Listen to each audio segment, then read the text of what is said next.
The clash of steel rings out across the battlefield as two warriors lock eyes, their blades gleaming under the harsh sun. One wrong move, one fleeting hesitation, and life could be over in an instant.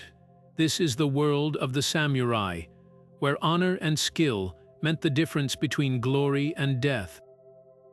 That single moment captures the essence of these legendary warriors, but their story stretches far beyond the battlefield. It's a tale of ambition, transformation, and a code that shaped the soul of Japan itself. Imagine a time when power wasn't just about armies or gold, but about something deeper, loyalty so fierce it could defy death itself. The samurai didn't just fight wars, they lived by a philosophy that bound them to their lords, their land, and a way of life so enduring. Its echoes still resonate today. But how did these warriors rise from humble beginnings to become the heart of Japanese history? What forces forged them into figures of myth and legend? That's the journey we're about to take together, a sweeping saga that stretches from the shadowy origins of the first samurai clans to their astonishing rise as the ruling class of Japan. We'll uncover how politics, war, and even poetry shaped their destiny, revealing why understanding the samurai means unlocking the very spirit of Japan. This isn't just a story of battles, it's about how an elite warrior class became the architects of a civilization, leaving behind a legacy that still captivates us centuries later. So ready your mind for adventure, because the full history of the samurai is about to unfold. Long before steel swords clashed on the battlefields of feudal Japan, the seeds of the samurai spirit were sown in the realm of myth and legend. The earliest whispers of warrior culture can be traced back to Japan's oldest chronicles, the Kojiki and Nihon Shoki sacred texts, where gods walked the earth and heroes wielded divine power. Here, in the misty origins of Shinto tradition, we find figures like Taikmikazuchi, the thunder god who subdued the land with a sword, or Yamato Takeru, the legendary prince whose blade could control the winds themselves. These weren't just stories, they were divine blueprints for what it meant to be a warrior. The connection between the spiritual and the martial runs deep. Ancient Shinto rituals often featured sacred swords as objects of worship, believed to house the very essence of the gods. When early clan leaders claimed descent from deities like Amaterasu, the sun goddess, they weren't just boasting about lineage, they were staking a spiritual claim to power. This idea that strength flowed from the divine would later echo in the samurai's unshakable belief in their destined role. Even the word samurai itself carries this weight, originally meaning those who serve, but serving whom? Not just mortal lords, but a higher order woven into the fabric of the universe. Consider the legendary Emperor Jimmu, said to be a descendant of the gods who unified Japan with a sacred sword in his hand.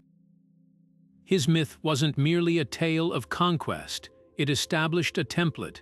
Just as the gods had brought order to chaos, so too would the warrior class see themselves as instruments of divine will. This spiritual armor became as crucial as steel plates. A samurai entering battle didn't just carry weapons, he carried the legacy of celestial warriors who had shaped the islands themselves.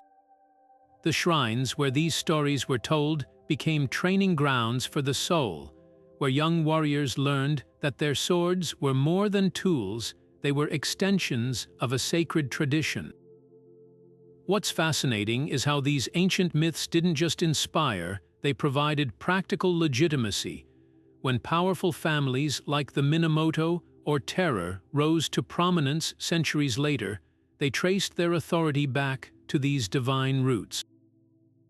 The sword wasn't just a weapon, it was a symbol of the unbroken line between heaven and earth, a physical manifestation of the warrior's sacred duty. This mythic foundation gave the samurai something few warrior classes in history possessed, a sense that their violence wasn't just necessary, but holy. Yet for all their celestial connections, these early warriors were still human-flawed, ambitious, and caught in the tides of history. The next chapter of their story would see them step out of legend and into the harsh light of reality, where political intrigue and bloody conflict would test the ideals born in the Age of Gods. The Asuka period marked a turning point where myth met reality, and Japan's warrior culture began taking tangible form. In the year 645, a political earthquake shook the islands, the Taika reforms. These weren't just policy changes, they were a complete restructuring of Japanese society under Emperor Kotoku's rule, designed to mirror China's powerful Tang dynasty. The reforms stripped power from regional clans and placed it firmly in the hands of the imperial court. But this centralized system had an unintended consequence. It created the perfect conditions for a new class of warriors to emerge. With land now under direct imperial control, someone had to enforce the emperor's will across Japan's rugged countryside. Provincial governors appointed by the court needed more than scrolls and decrees. They needed armed enforcers who could quell rebellions, collect taxes from unwilling farmers, and protect borders from nomadic tribes. Enter the early prototypes of samurai, local strongmen who knew the terrain, commanded loyalty from peasant communities, and could wield weapons with terrifying skill. These men didn't wear the elaborate armor we associate with later samurai, yet they were practical fighters, often mounted on horses for rapid movement through mountainous regions.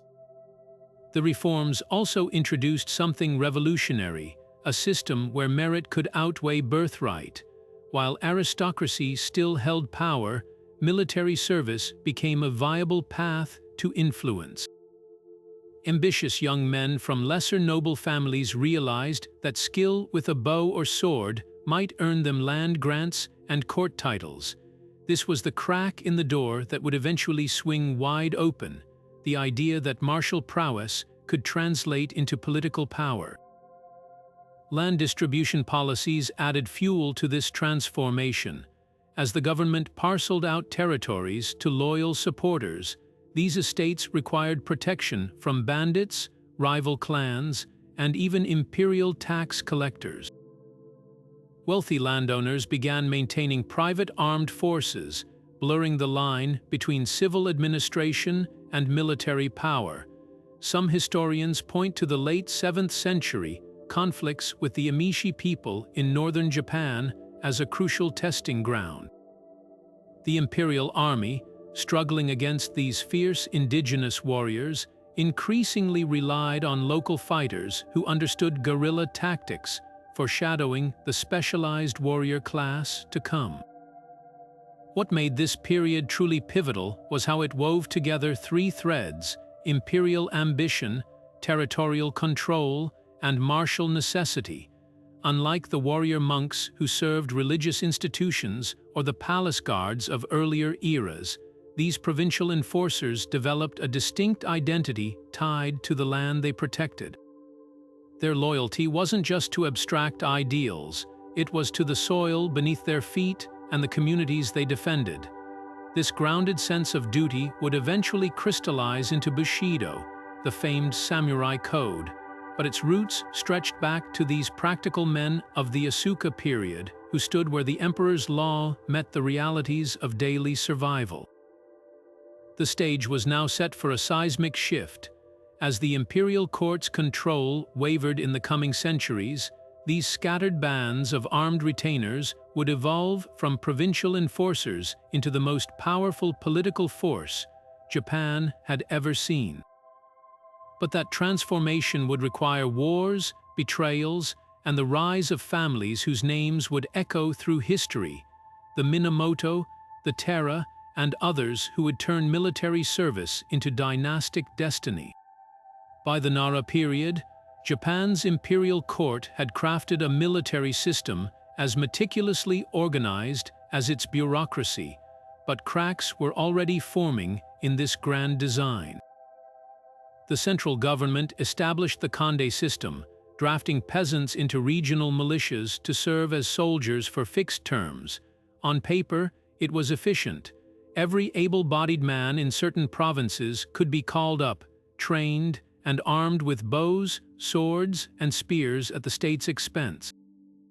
But reality was far messier. Mountainous terrain made communications sluggish, and resentful farmers often deserted rather than fight for distant rulers.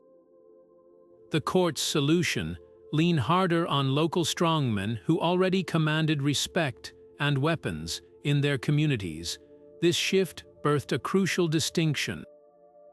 While the Kande were temporary conscripts, a new class of permanent warriors began coalescing around provincial elites. These men weren't farmers picking up spears. They dedicated their lives to martial skill, serving as full-time enforcers for powerful families. Here, in the 8th century, the term samurai first appears, written with characters meaning to serve, but their service wasn't to the emperor directly. It was to regional lords who acted as middlemen between the court and the countryside. Like roots spreading beneath a tree, these alliances would eventually undermine the very system they were meant to sustain.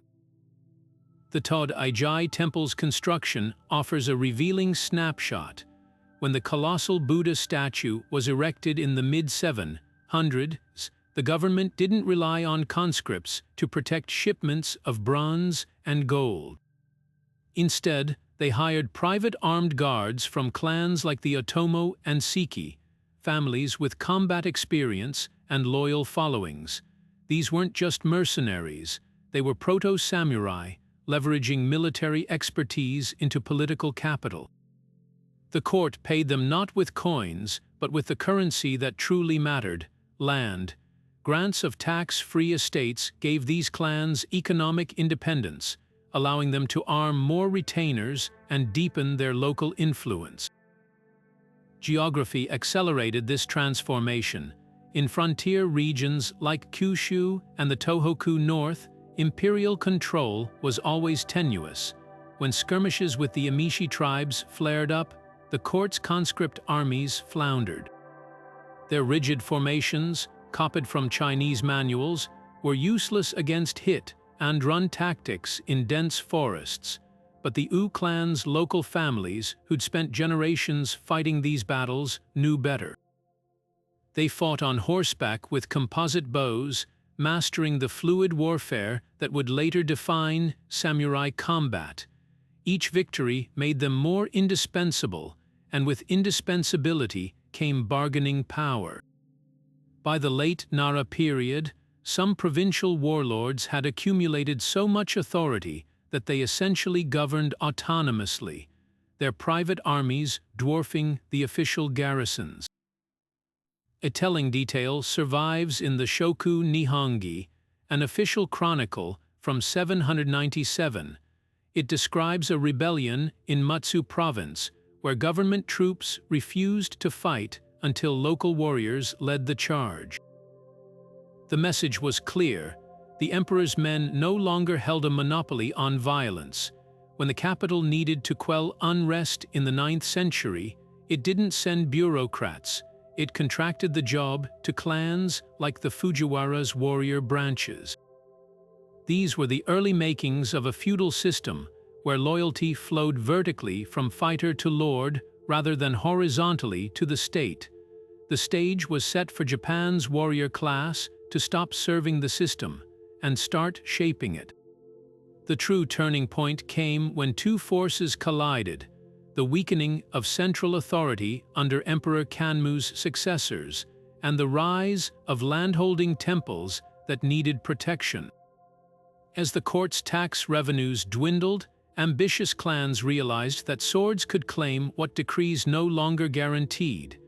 the age of the samurai as a ruling class wasn't born on some distant battlefield. It grew quietly in the gap between imperial ambition and on-the-ground realities, where the men with weapons began rewriting the rules.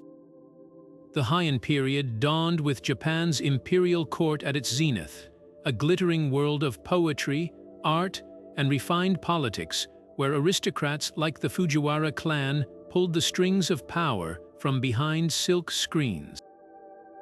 Yet beneath the surface, a quiet revolution was brewing, as the Fujiwara tightened their grip on the emperor through strategic marriages and court appointments.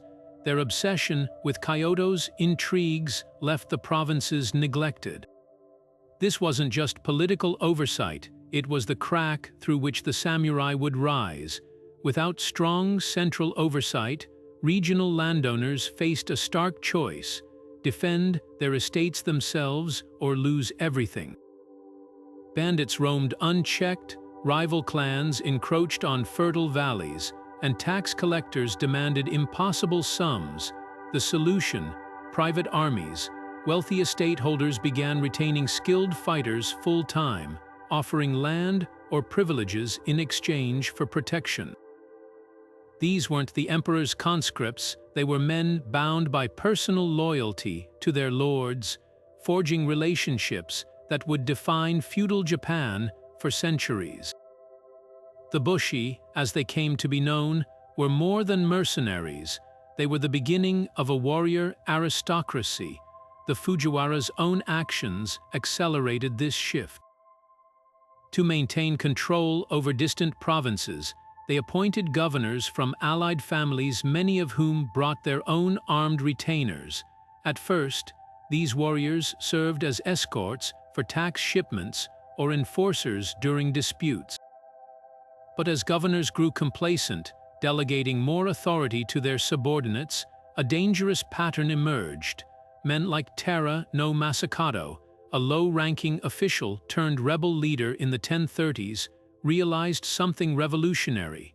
In the provinces, steel spoke louder than imperial edicts.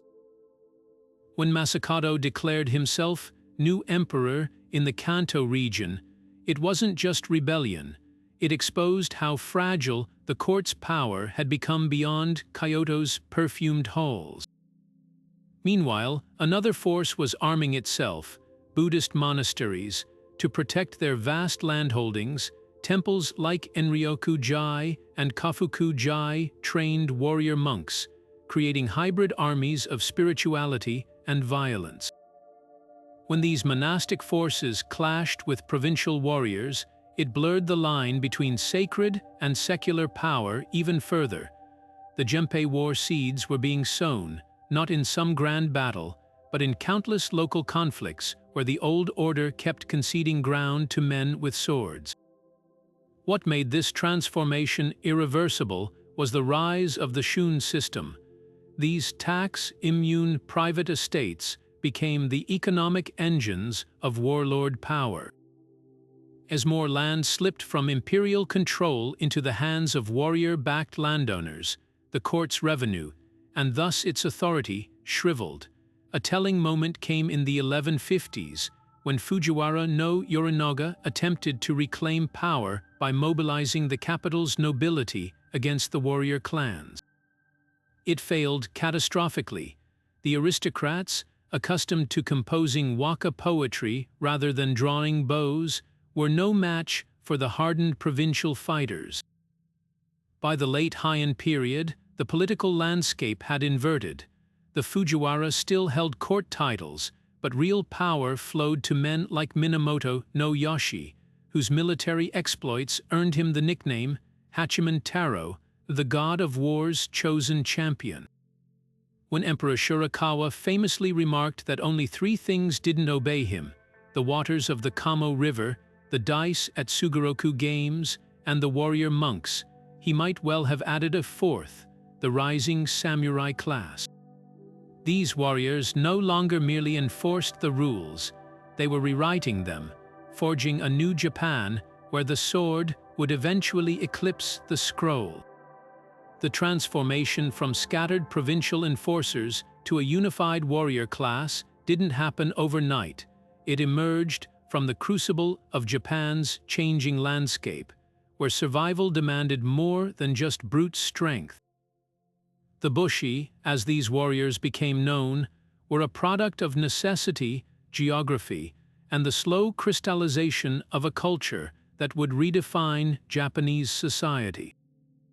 Unlike the imperial conscripts who came before them, these men weren't temporary soldiers but full-time specialists whose lives revolved around mastery of violence and the ethics that governed its use.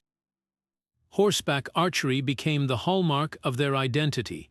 In Japan's rugged terrain, where narrow mountain passes and dense forests made large infantry formations impractical, mobility was everything. The bushi perfected the art of firing arrows at full gallop, a technique so demanding it required years of training from childhood.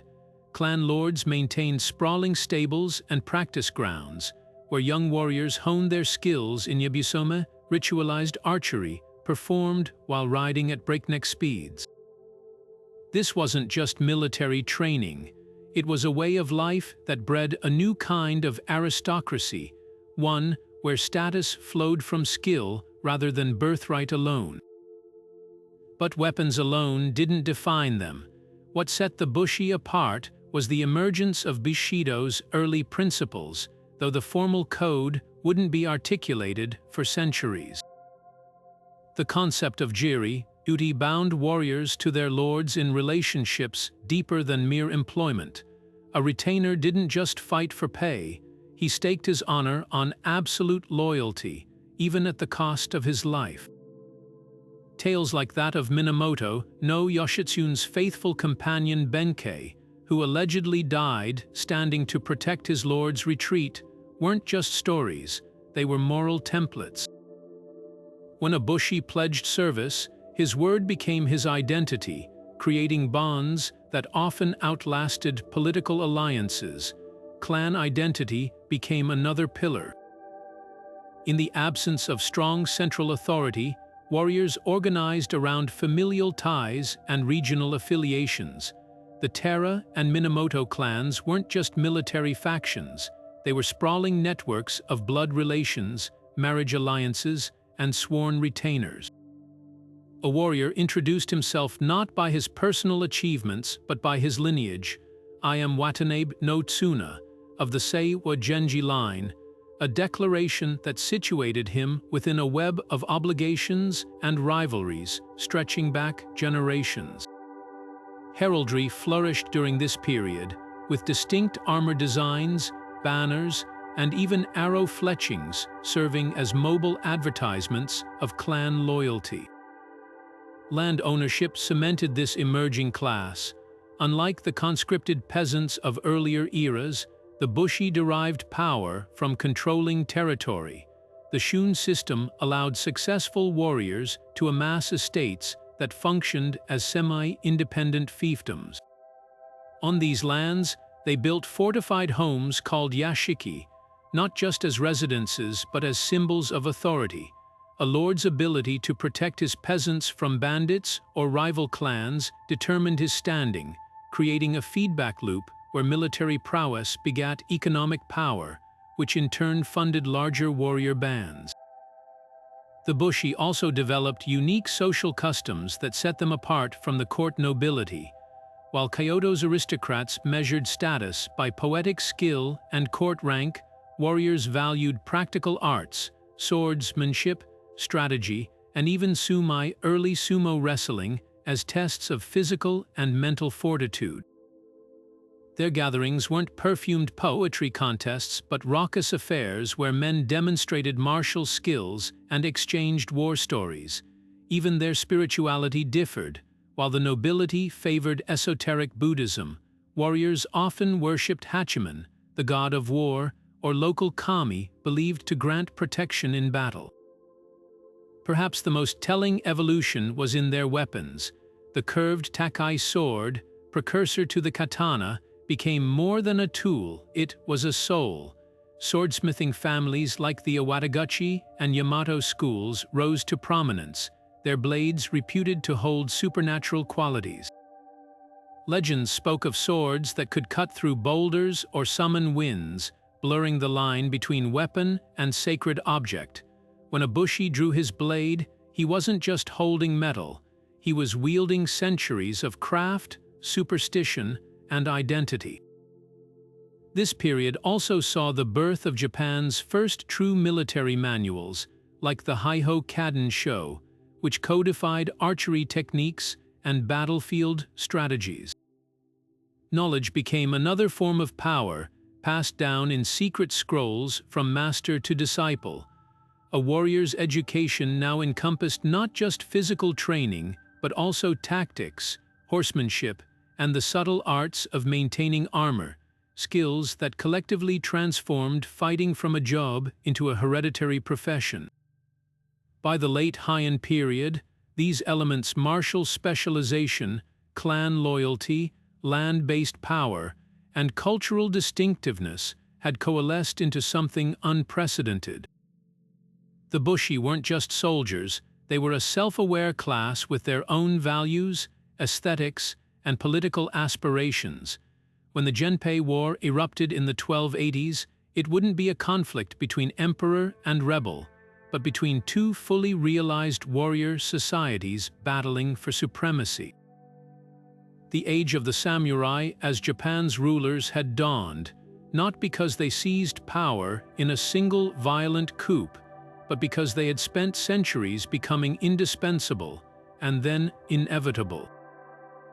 The drums of war echoed across Japan in the year 1180 as two mighty clans, the Minamoto and the Taira, clashed in a conflict that would rewrite the nation's destiny. This wasn't just another feudal skirmish. The Genpei War became the crucible that forged the samurai into Japan's ruling class. The spark came when Prince Machihito, a disgruntled imperial heir, secretly called upon the Minamoto to overthrow the Taira, who had grown arrogant after decades of dominating the court.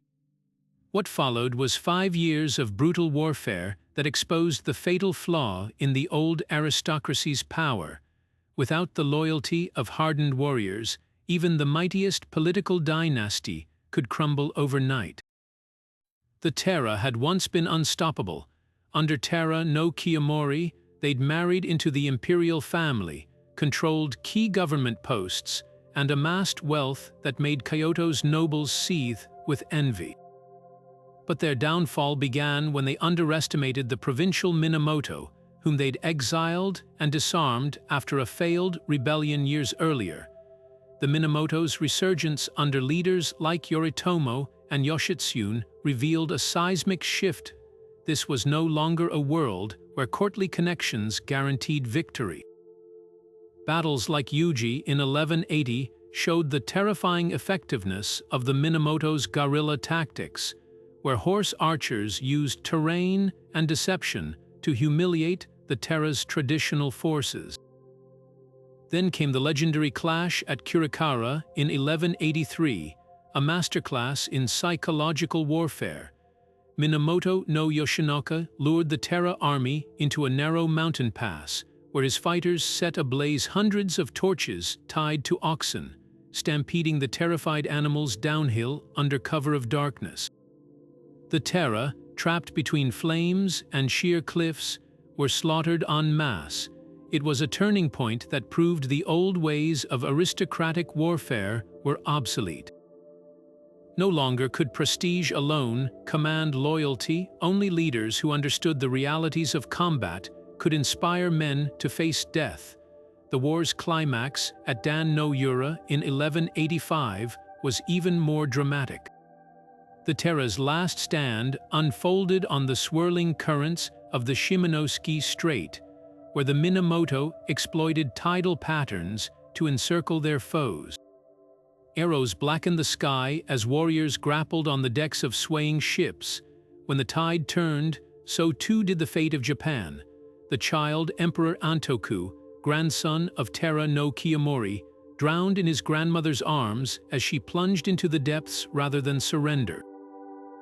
With that tragic moment, the Taira's reign ended and the age of the shogun began.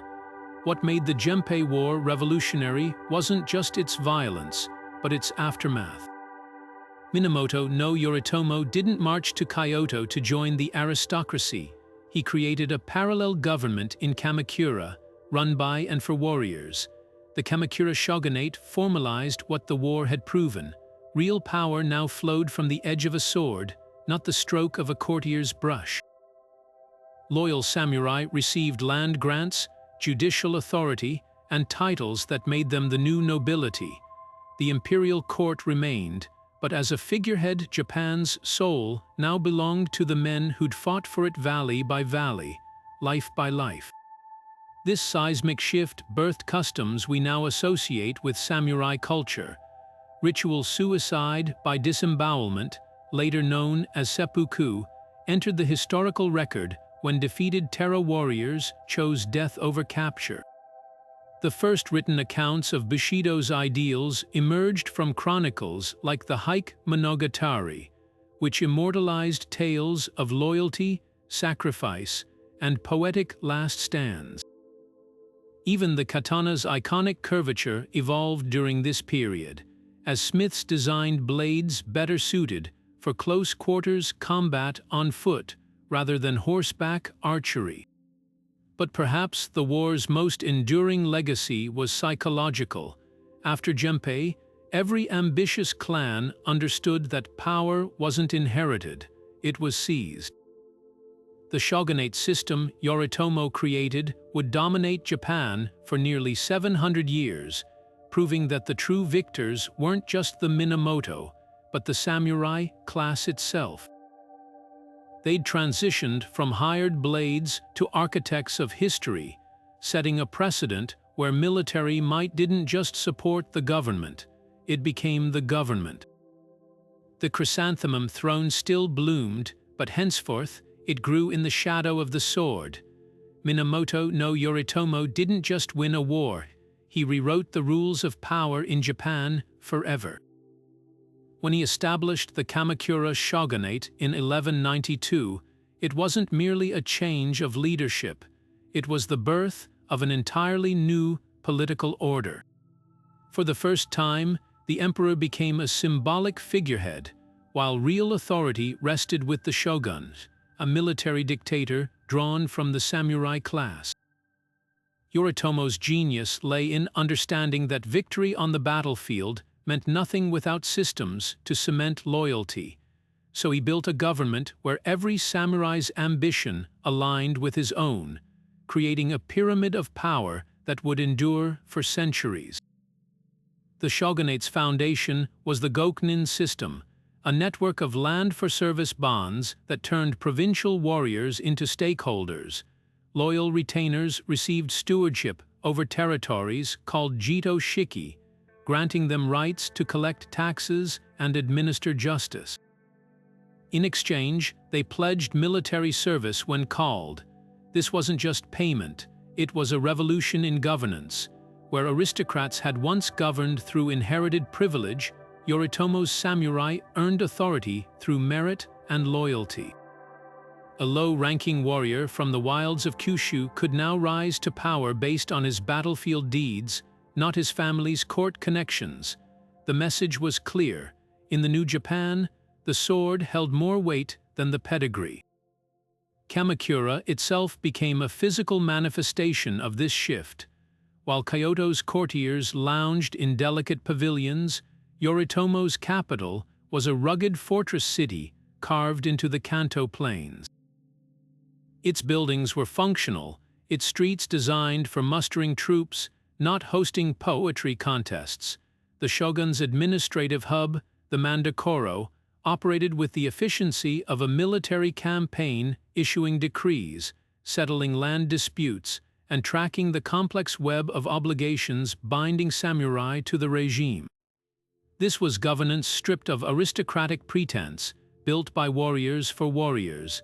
Yet Yoritomo's brilliance and paranoia shaped the shogunate's most enduring feature, balance of terror. He systematically eliminated potential rivals, including his own brother Yoshitsune, whose popularity after the Genpei War made him a threat. The Shugo and Jito appointments weren't just rewards, they were chess moves dispersing power just enough to prevent rebellion, but not enough to challenge Kamakura. Even the emperor's remaining authority was carefully neutered. When retired Emperor Go-Toba launched the Jokyu War in 1221 to restore imperial rule, the shogunate crushed his forces with humiliating speed, proving that samurai loyalty now trumped ancient divine legitimacy. The Kamakura period also saw Bushido's earliest codification. While the term itself wouldn't emerge until centuries later, documents like the Gosubai Shikimoku laid down laws emphasizing duty, discipline, and the warrior's privileged role as society's protectors. Swordsmithing reached new heights as the katana evolved from tool to spiritual object, its curvature perfected for the quick-draw duels of this more volatile age. Even religion adapted. Zen Buddhism's focus on discipline and meditation found eager adherents among samurai seeking mental clarity amid constant warfare. Yoritomo's death in 1199 didn't destabilize his creation. The Hojo clan, his in-laws, took over as regents, proving the system was bigger than any one man. When the Mongols invaded in 1274 and 1281, it was the shogunate, not the emperor, that rallied Japan's defenses. The kamikaze, those legendary divine winds that shattered Kublai Khan's fleets, were credited to the shogun's piety, further legitimizing military rule. By then, the idea of samurai as Japan's natural rulers was unquestioned. Yoritomo's real legacy wasn't just a government, it was the cultural DNA that would shape 7 centuries of feudal Japan, where every sword carried the weight of an entire social order. The Kamakura period didn't just reshape Japan's politics, it forged a new moral compass for the samurai class, one that would evolve into the legendary Bushido code. In the wake of the Genpei War, loyalty ceased to be a vague ideal and became the bedrock of survival. The shogunate's entire structure relied on a simple but brutal equation. Lands and privileges flowed to those who proved unwavering allegiance, while betrayal meant oblivion. This wasn't philosophical musing, it was written into law. The Gosubai Shikimoku, Japan's first samurai legal code enacted in 1232, spelled out harsh penalties for disloyal retainers while rewarding steadfast service with land and status. A warrior's honor now had tangible value, measured in rice fields and castle walls. Yet Bushido's roots ran deeper than legal decrees. Zen Buddhism's arrival from China during this period provided the spiritual framework for the samurai's evolving ethos. Monasteries like Kensho-ji in Kamakura became training grounds where warriors learned zazen meditation not just to calm their minds before battle, but to confront mortality with detachment. The concept of mushin, no mind, taught them to act without hesitation, merging discipline with instinct. This fusion of spirituality and combat created a paradox: men who killed without remorse yet composed death poems with serene elegance. The legendary swordsman Tsukahara Bokyuden, who trained under Zen masters, epitomized this duality when he wrote, "The sword that kills is the sword that gives life," a riddle that captured the samurai's sacred burden. Military pragmatism also shaped Bushido's early form. Battlefield realities demanded absolute trust between lords and retainers. During the Mongol invasions of 1274 and 1281, coordinated tactics saved Japan from overwhelming odds. When Kublai Khan's fleet appeared off Hakata Bay, it wasn't individual heroism, but coordinated archery volleys and rapid cavalry maneuvers executed by men who drilled together for years, that held the line until the kamikaze winds arrived. These crises reinforced the value of unity, hardening the samurai's collective identity. A retainer who broke formation to chase personal glory endangered everyone. Honor now meant putting the clan's survival above individual ambition. Literature immortalized these ideals. War tales like the Hike Monogatari transformed recent history into moral parables. The tragic figure of Tera no Tadanori, who risked death to retrieve his poetry anthology at the Battle of Ikai no Tani, became a template for the cultured warrior, a man who valued art as deeply as combat. Even failure could be noble if framed by loyalty. Kumagai Neyazane's agonized killing of the young Atsumori, later dramatized in No Theater, explored the painful duality of duty and compassion. These stories weren't entertainment, they were how samurai children learned the boundaries of acceptable behavior, their plots dissected in clan halls like legal precedents. The Kamakura period also saw the rise of Kuba no Michi, the way of the bow and horse, an early articulation of warrior virtue. Unlike later Bushido's focus on swords, this code emphasized mounted archery's rituals, from the precise etiquette of Yabusama tournaments to the spiritual preparation before firing each arrow. The bow wasn't just a weapon. Drawing it became a meditative act, symbolizing the unity of body, mind, and intent. Schools like the Ogasawara Ryu formalized these practices, turning combat skills into living traditions that connected samurai to their ancestors. Land disputes reveal how deeply these principles penetrated daily life. Court records show retainers invoking loyalty oaths to win legal arguments, while shogunate magistrates increasingly judged cases based on a warrior's adherence to duty rather than strict property laws. When the houseman Goknin, Miura Yasumura, defended his lord's estate against a rival clan in 1245, his legal victory hinged not on deeds but on proof of generations-long service, a precedent that tied land rights to martial honor. Yet Bushido's Kamakura-era version was strikingly practical compared to its romanticized Edo period counterpart. Survival often trumped idealism. The celebrated General Sasaki Moritsuna, faced with certain defeat, once disguised himself as a peasant to escape an act that would later be condemned as cowardice, but in his time was praised as shrewd tactics. This flexible pragmatism reflected the period's volatility. Samurai needed to adapt or perish. Their code wasn't yet frozen in dogma, but was a living ethos, shaped by battlefield grit as much as poetic reflection. By the time the Kamakura Shogunate fell in 1333, the samurai had cemented their identity around three pillars: loyalty sharper than any sword, honor measured in actions rather than words, and martial skill honed to an art form. These weren't abstract virtues, they were the steel ribs of a warrior class that now saw itself as Japan's true stewards, destined to rule not just through force, but through a moral authority forged in blood and ink alike.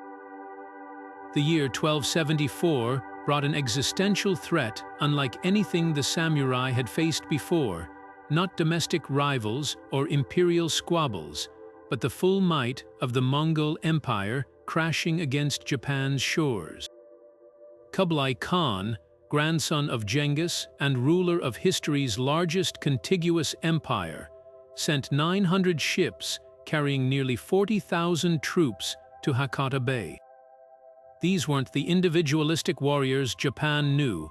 They were disciplined units using coordinated siege tactics, poison-tipped arrows, and explosive gunpowder weapons, technologies that made the samurai's traditional horseback archery seem suddenly obsolete. The initial shock was catastrophic. Mongol forces employed tight phalanx formations, their shields forming walls against which scattered samurai charges broke like waves. Their infamous thunder crash bombs, early grenades made of ceramic or iron, sowed chaos among Japanese cavalry, spooking horses and shredding armor. For the first time, the samurai faced an enemy that fought not for honor, but for systematic conquest. Local lords like Shoni Tsukayoshi realized too late that individual heroics meant nothing against this machine-like force. His desperate counterattack at the Imazu Shrine became a slaughter. Yet the samurai adapted with startling speed. When the Mongols pushed inland, they found the landscape itself turned against them. Narrow mountain passes negated numerical advantages, while hit-and-run raids by small warrior bands exploited the invaders' stretched supply lines. Crucially, the Japanese recognized their enemy's weakness, the Mongols' need to resupply by sea. Night raids by swimmers sabotaged anchored ships, while coastal fortifications built in frantic weeks slowed the advance.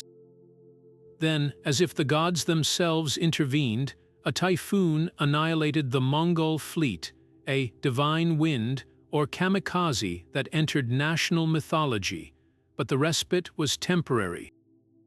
7 years later, Kublai Khan returned with an even larger force, 4,000 vessels and 140,000 men in history's largest pre-modern amphibious invasion. This time, the samurai were ready. The Hakazaki Shrine's priests had warned of omens, prompting the shogunate to construct a 12-mile stone barrier along Hakata's coastline, Japan's first major defensive wall. Warriors drilled in new tactics, grappling hooks to board enemy ships, coordinated volleys of fire arrows, and iron-tipped stakes to impale landing craft. Clan rivalries were set aside as Kyushu's families united under the Hojo regent's command, a glimpse of national identity emerging from the crisis. The invasion's aftermath transformed samurai society. Veterans who'd faced the Mongol terror became a new elite, their battlefield innovations like massed infantry tactics and the use of polearms permanently altering Japanese warfare. The shogunate's inability to reward these heroes with traditional land grants, since no territory was conquered, birthed a discontented warrior class, sowing seeds for future conflicts. Yet the victories also cemented the samurai's self-image as divine protectors. The kami had spoken through the kamikaze, confirming their sacred role. Swordsmiths, inspired by encounters with Mongol armor, began forging longer, curved blades, the takai evolving toward the iconic katana, better suited for close-quarters combat against heavily armored foes. Most importantly, the invasions proved the shogunate's indispensability. While the imperial court prayed, it was the samurai's grit and adaptability that saved Japan. When the dust settled, one truth became undeniable. The age when emperors ruled by divine right was over. Real power belonged to the men who could defend the realm, sword in hand, eyes fixed on the horizon where the next storm might gather. The Ashikaga period dawned with a paradox, samurai wielding both swords and ink brushes, their lives split between blood-soaked battlefields and the refined world of tea ceremonies and no theater. When Ashikaga Takagi seized power in 1336, founding the Muromachi shogunate, he didn't just inherit a military government. He inherited a warrior class increasingly torn between its martial roots and the seductive allure of Kyoto's high culture. This tension would define the era, producing some of history's most fascinating samurai, men who could compose flawless poetry in the morning and lead cavalry charges by afternoon. Take the iconic figure of Ashikaga Yoshimitsu, the third shogun. While his grandfather Takagi had been a battlefield brute, Yoshimitsu built the dazzling Kinkaku-ji Golden Pavilion, hosting lavish gatherings where samurai rubbed shoulders with Zen monks and court poets. His reign marked a turning point where warrior elites began adopting aristocratic pastimes like Renga, linked verse poetry, and tea appreciation. But this cultural flowering had a dark underside. The further the shogunate's upper echelons drifted into extravagance, the more provincial warlords grew resentful of Kyoto's decadence. Warfare itself evolved dramatically during this turbulent century. The Anin War, 1467 to 1477, reduced Kyoto to smoldering ruins as rival clans turned the imperial capital into a battleground. Urban combat necessitated new tactics. The long naginata polearm gained popularity for fighting in narrow streets, while foot soldiers armed with ashigaru matchlock rifles began challenging the mounted elite's dominance. Firearms, introduced by Portuguese traders in 1542, spread like wildfire. By the 1560s, Oda Nobunaga's innovative rifle squads would obliterate traditional cavalry at the Battle of Nagashino. Yet even as weapons changed, the era's greatest legacy might be its artistic fusion. Zen Buddhism's influence reached its peak, with warrior monks like Ikkyu Sajun blurring the lines between spirituality and combat. The austere aesthetics of wabi-sabi, finding beauty in imperfection, emerged from samurai tea masters like Murata Juko, who rejected gilded Chinese ceramics in favor of rough Korean bowls. Even the katana transformed, with master smiths like Masamune creating blades that were both lethal tools and objets d'art, their temper lines resembling crashing waves or drifting clouds. This cultural duality extended to governance. The Ashikaga shogunate's authority waxed and waned like the moon, its control slipping during the chaotic Sengoku period when warlords like Taika Shinjin and Usugi Kenshin carved out personal empires. These daimyo became miniature kings, their castles doubling as cultural salons where tea ceremonies masked political machinations. The famous meeting between Shinjin and Kenshin at Kawanaka-jima, where they exchanged sake cups mid-battle, epitomized the era's blend of brutality and refinement. By the time the last Ashikaga shogun fell in 1573, the samurai had perfected a paradoxical identity. They could debate Zen koans with monks, then calmly perform seppuku to atone for defeat. Their armor, once purely functional, became canvases for intricate lacquerwork depicting cranes and chrysanthemums. Even in an age of ceaseless warfare, they understood that true power wasn't just about dominating lands, it was about mastering the arts that elevated violence into something resembling sacred ritual. The Muromachi period proved that a warrior's greatest weapon wasn't his sword, but his ability to wield both destruction and beauty with equal precision. The streets of Kyoto ran red in the summer of 1467, as what began as a political squabble between warlords erupted into a decade-long nightmare, the Anin War. Unlike the clan clashes of old, this was no honorable contest of battlefield skill. It was urban carnage on a scale Japan had never seen. The spark came when Hasakawa Katsumoto and Yamana Sozun, two powerful regents vying to control the weak Ashikaga shogunate, turned the imperial capital into their personal chessboard. Their opening moves seemed almost ceremonial, samurai burning rival factions' mansions in calculated displays of contempt. But as the fires spread, so too did the chaos, until Kyoto became a charred wasteland where cherry blossoms floated over corpses rotting in the ruins of temples. This wasn't just a war, it was the unraveling of an entire social order. With the shogunate paralyzed, regional daimyo realized the truth: central authority had collapsed. Like wolves scenting blood, warlords from Kyushu to Tohoku saw their chance. The Anin War's true legacy wasn't its 11-year duration, but how it triggered the Sengoku Jidai, the age of warring states, a century and a half where might made right, and survival depended on mastering three brutal arts: adaptation, innovation, and absolute ruthlessness. For the samurai class, this was both their darkest hour and finest proving ground. Mounted archery, once the pinnacle of warrior skill, became nearly useless in the alley-by-alley fighting of burning cities. Those who survived learned to blend old traditions with brutal pragmatism. The Taika clan's famous Furinkazen mottos, swift as wind, silent as forest, fierce as fire, immovable as mountain, wasn't poetic fluff. It was a battle doctrine born from watching idiots die clinging to outdated tactics.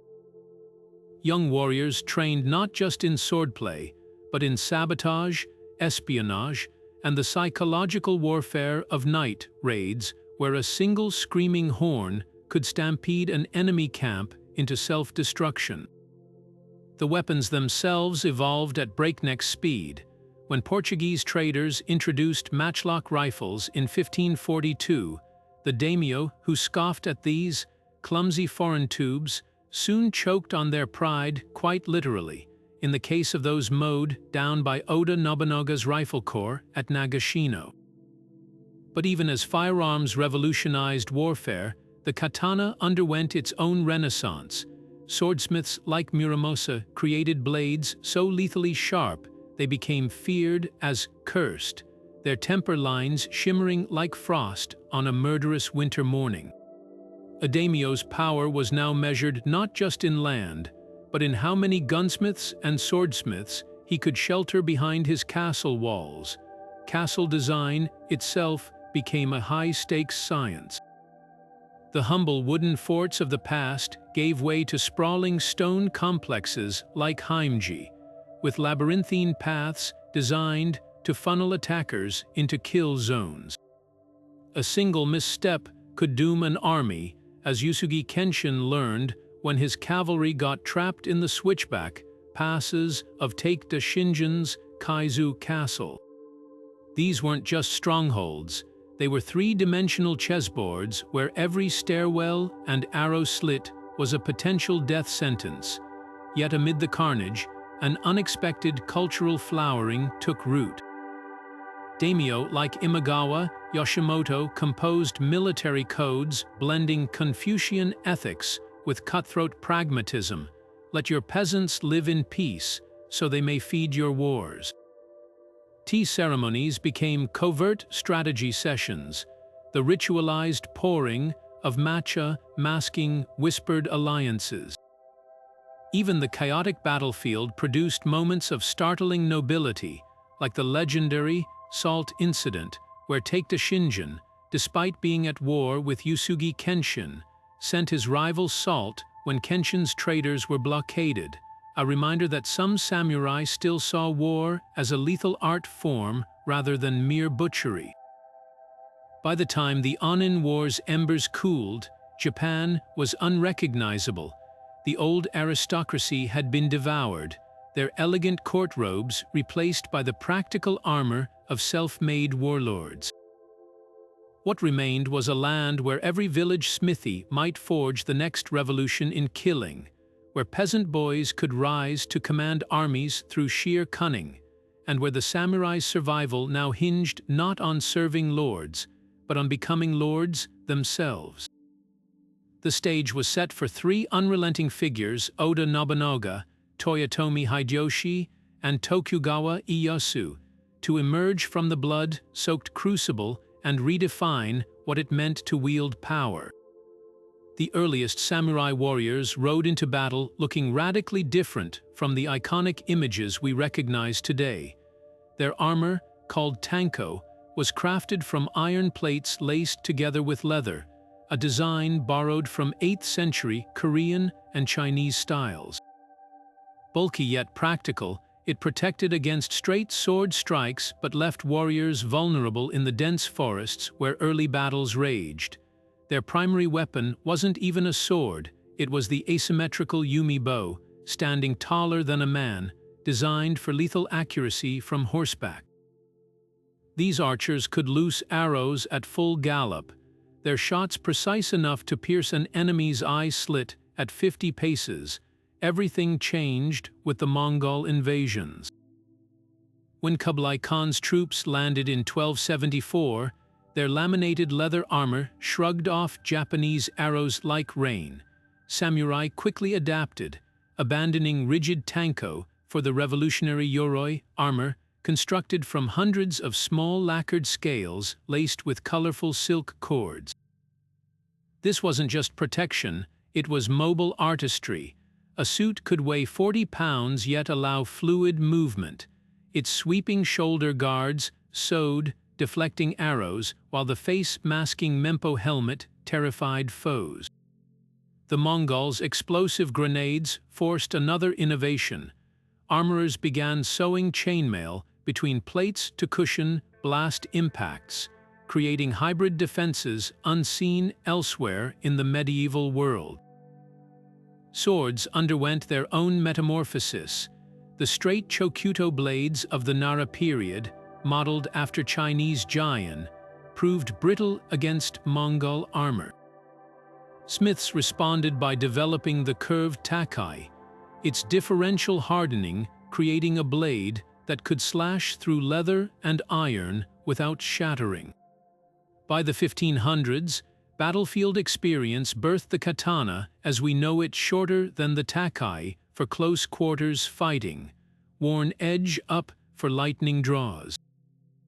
Legends speak of master smiths like Masamune folding steel over 1,000 times, his blades displaying Hammond temper lines like frozen lightning, a marriage of function and beauty that turned weapons into heirlooms. The Sengoku period's chaos sparked another arms race. When Portuguese traders introduced matchlock rifles in 1542, savvy warlords like Oda Nobunaga revolutionized warfare. His rifle squads mowed down traditional cavalry at Nagashino, but guns demanded new armor. The answer was Tos Igusoku, sleek suits replacing laced scales with solid iron plates. Helmets gained monstrous crests kuwagata not just for intimidation, but to deflect bullets.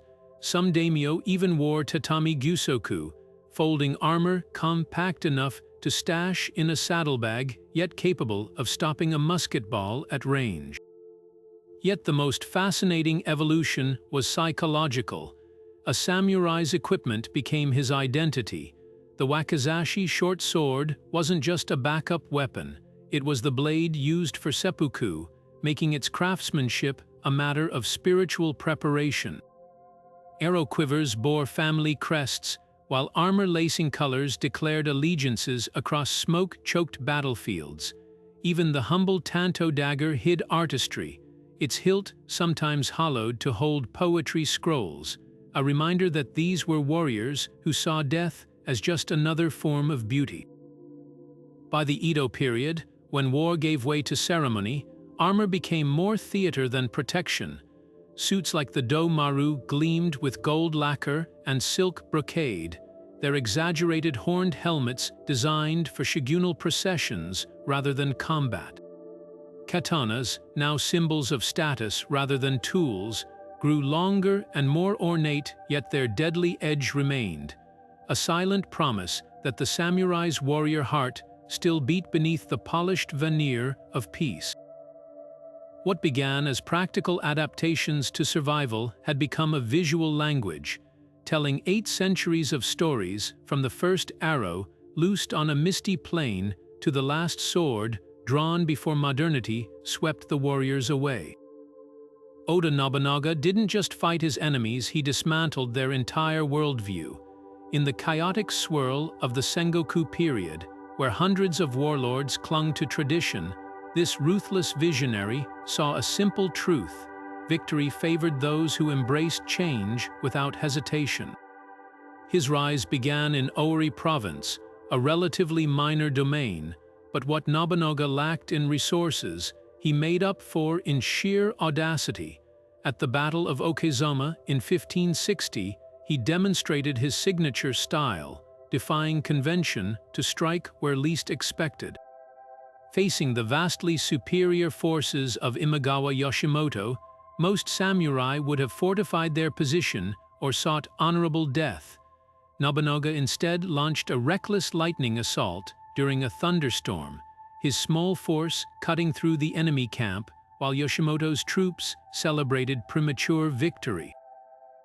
The Imagawa leader died confused, his throat slit before he could even don his armor. This wasn't just a tactical win, it was a declaration that the old rules no longer applied. Firearms became Nobunaga's great equalizer. When Portuguese traders introduced matchlock rifles decades earlier, most daimyo dismissed them as unreliable novelties. Nobunaga recognized their potential instantly. At Nagashino in 1575, he faced the legendary Taika cavalry, considered unstoppable after decades of dominance. Traditionalists expected another triumph for samurai horsemanship. What they got was slaughter. Nobunaga's 3,000 gunners, protected by wooden palisades, fired in rotating volleys that turned the Taika charge into a hellscape of screaming horses and shattered bodies. The innovation wasn't just the guns, it was the system. He trained common Ashigaru foot soldiers to use firearms with mechanical precision, upending the samurai monopoly on combat prestige. Victory no longer belonged to the most noble lineage, but to whoever mastered the newest tools of death. Yet Nobunaga's revolution extended far beyond weaponry. He gutted the very economic foundations of samurai power. By abolishing toll barriers and encouraging free trade, he undermined warlords who relied on taxing merchants. His land surveys stripped aristocratic pretense from governance. Properties were assessed not by ancestral claims, but by actual productivity. Even religion wasn't sacred. When the militant Ikko-Ikki Buddhist sect threatened his rule, Nobunaga besieged their fortress at Ishiyama Honganji for a decade, then burned Mount Hiei's temples to the ground, slaughtering thousands of monks. These weren't just military campaigns, they were calculated strikes against any institution that could challenge centralized authority.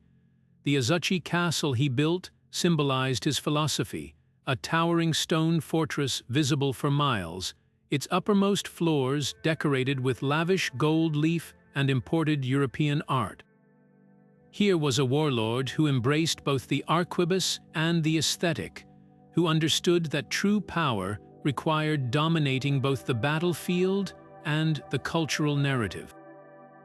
His court welcomed Jesuit missionaries not for their religion, but for their technology and global perspective. Unlike earlier shoguns who sought legitimacy through imperial titles, Nobunaga openly mocked the aristocracy, once sending the emperor a letter with a list of gifts followed by the sardonic postscript, "You probably wanted these." Nobunaga's brutality masked a surprising pragmatism. While he executed rivals without hesitation, he promoted talent ruthlessly. His sandal-bearer Toyotomi Hideyoshi would eventually succeed him. He encouraged meritocracy in an era obsessed with bloodlines, rewarding clever strategists and innovative engineers regardless of birth. This forward-thinking approach extended to infrastructure. His organized road networks and standardized measurements laid the groundwork for national unification. When Nobunaga died in the Hano-ji incident, betrayed by his general Aikishai Mitsuhide, his vision was only half realized, yet in just 2 decades, he had shattered medieval Japan's foundations. The tea ceremony master he patronized, Sen no Rikyu, once said Nobunaga could smell which way the wind of history was blowing. That wind carried gunpowder smoke and the cries of dying traditions, a storm that would sweep aside the old world and clear the path for modern Japan. Toyotomi Hideyoshi's rise from peasant sandal-bearer to Japan's most powerful warlord reads like something out of myth, but his true genius lay not in climbing the social ladder, but in locking it behind him. By the 1580s, having unified Japan through a mix of battlefield brilliance and shrewd alliances, he faced a dilemma: how to prevent another ambitious nobody from doing what he'd done. His solution was nothing short of a social revolution, one that would permanently etch class distinctions into Japanese society. The sword hunt of 1588 was the first masterstroke. Under the pretense of collecting weapons for a grand statue of Buddha, Hideyoshi's troops swept through villages confiscating swords, spears, and even kitchen knives. On the surface, it was about peacekeeping, disarming peasant revolts before they could start. But the deeper message was unmistakable. Violence was now the exclusive privilege of the samurai class. A farmer holding a sword wasn't just breaking the law, he was challenging the cosmic order Hideyoshi had ordained. The edict spelled it out plainly: the possession of weapons by those whose profession is agriculture shall only hinder annual tax collection. In one stroke, he turned military service from a path to power into an inherited caste marker. Yet the sword hunt was just the beginning. Hideyoshi's separation edicts cast society into rigid tiers, samurai at the top, farmers tied to their land, artisans in the towns, and merchants, despite their growing wealth, officially at the bottom. Movement between classes became nearly impossible. A farmer's son caught practicing swordplay could be executed. A samurai who took up farming forfeited his status. These weren't just rules, they were walls, designed to ensure no future Hideyoshi could rise from obscurity. The irony was delicious. The man who'd proven anyone could climb now made certain nobody else would. Castle construction became another tool of control. Hideyoshi didn't just build fortresses, he orchestrated them like theatrical productions designed to awe and intimidate. His crowning achievement, Osaka Castle, wasn't merely a military stronghold. It was a statement in stone and gold leaf. With walls 60 feet high and foundations made of colossal boulders, some so huge legends claimed they were moved by magic. It dwarfed anything seen before. Lesser daimyo were ordered to contribute materials and labor, bankrupting themselves in the process. The message, resistance, was architecturally impossible. But Hideyoshi's most insidious innovation was the hostage system. Daimyo families were required to reside near his strongholds, while their lords governed distant provinces, a human insurance policy against rebellion.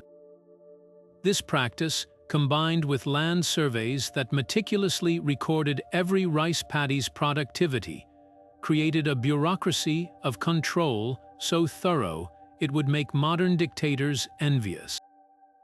Even tea ceremonies were weaponized. His grand gathering at Kitano in 1587 assembled hundreds of connoisseurs in what appeared to be a cultural event, but really served as a census of who might pose a threat. The tragedy, or perhaps the poetic justice, was that Hideyoshi's system worked too well. By the time he launched his disastrous invasions of Korea in the 1590s, Japan's social order was so rigid that his death in 1598 triggered no popular uprising. The peasant-turned-unifier had so thoroughly professionalized the samurai class that power simply passed to Tokugawa Ieyasu, who would inherit not just Hideyoshi's domain, but his playbook for keeping it. The age of the self-made warlord was over. The era of the samurai as a hereditary ruling class had begun in earnest. Tokugawa Ieyasu didn't just win the Battle of Sekigahara in 1600, he engineered an entire era. When he became shogun in 1603, the war-torn archipelago gasped at what came next: not more bloodshed, but an unprecedented peace that would last 2.5 centuries. This wasn't mere stability, it was a total reinvention of Japanese society, and with it, the samurai's very identity. The warriors who had lived by the sword now faced their greatest challenge, learning to thrive without drawing it. The Edo shogunate's genius lay in its exhaustive control mechanisms. Ieyasu and his successors turned the chaos of the Sengoku period into a meticulously ordered pyramid. The Sankenkatai system forced daimyo to alternate years between their domains and Edo, modern Tokyo. Their families effectively held hostage in the shogun's glittering castle town. Roads were deliberately designed with steep gradients to slow potential rebellions, while spies, metsuk, lurked in tea houses and brothels, listening for whispers of dissent. Even the architecture of Edo Castle sent a message. Its innermost gates were built at oblique angles, creating kill zones where any attacker would be trapped under converging fire. For the samurai class, this hard-won peace created an existential crisis. Generations bred for war suddenly found their skills obsolete. The solution: a bureaucratic revolution. Swords remained at their hips, but their hands now busied themselves with tax ledgers, irrigation projects, and legal disputes. The Buke-Shohato laws of 1615 formalized this shift, requiring samurai to master Confucian classics and administrative arts. Schools like the Shohizoka Academy turned warriors into scholars, drilling them in calligraphy and economics as rigorously as their grandfathers had practiced archery. The legendary Miyamoto Musashi, Japan's greatest swordsman, embodied this transition after 60 undefeated duels. He spent his final years painting landscapes and writing the Book of Five Rings, a tactical treatise that framed swordplay as philosophical discipline. Culture flourished under this enforced peace. With warfare banned, samurai wealth flowed into arts previously deemed frivolous. Kabuki theater, once performed by troops of disreputable entertainers, became a showcase for warrior patronage. Tea ceremonies evolved into intricate rituals where political deals were brokered over whisked matcha. Even the samurai's iconic top-knot hairstyle, once practical for keeping helmets secure, became an elaborate status symbol. The higher the rank, the more ornate the binding. Yet beneath the surface, tensions simmered. The shogunate's strict class system froze social mobility, leaving many lower-ranking samurai destitute. Stories like Chushingura, the tale of 47 Ronin avenging their lord's disgrace, resonated because they spoke to a deeper anxiety. What was a warrior's purpose in a world that no longer needed his blade? Some turned to kenjutsu schools, preserving combat techniques as artistic forms. Others, like the scholars of the Kokugaku movement, sought solace in Japan's ancient myths, trying to reconcile Bushido's warrior ethos with the demands of peacetime bureaucracy. The shogunate's most enduring legacy might be how it transformed violence into ritual. The once rare act of seppuku became codified into an elaborate performance, with precise cuts and carefully chosen death poems. Dueling, once a matter of life and death, was reimagined as kendo, a sport where bamboo swords replaced steel. Even the katana, now mostly decorative, was fetishized. Sword-testing tameshigiri on rolled straw mats turned practical blade evaluation into morbid theater. By the 19th century, the samurai had become something unimaginable to their ancestors, civil servants in a stable, prosperous Japan. Their armor gathered dust in storehouses while they debated tax policies and penned poetry. Yet this peace came at a cost. When American warships arrived in 1853, demanding Japan open its ports, the shogunate's carefully constructed world faced its ultimate test. The warriors turned bureaucrats would soon discover whether 250 years of paperwork had left them too soft to defend the very system they'd built. The Edo period presented samurai with an impossible contradiction. how to be warriors in a world that no longer needed war. After centuries of bloodshed, Tokugawa Ieyasu's victory at Sekigahara ushered in an era so stable that drawing a sword in anger became unthinkable for most. Yet these were men whose identities were forged in battle, raised on stories of legendary combat, and trained from childhood in lethal arts suddenly rendered ceremonial.